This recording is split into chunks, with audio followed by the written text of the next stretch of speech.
Hi, in this video, we're going to talk about chain map.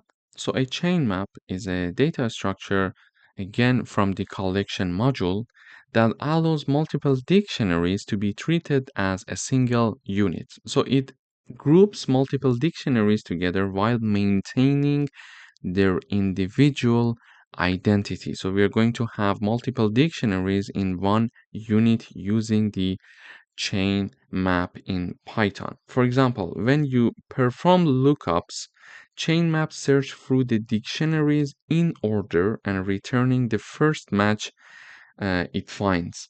So why do we need to use chain map?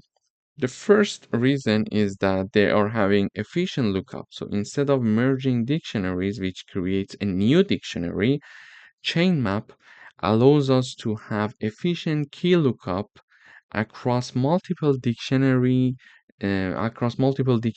without copying data, for example.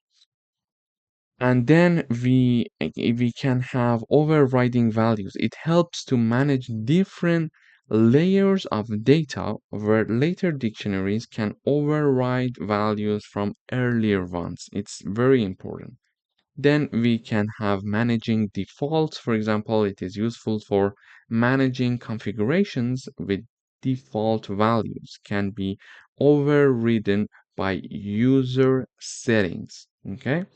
And finally, it's because they're having the scoped variables. So they are very useful in scenarios like variable scopes in programming, like local and global, or built-in scopes.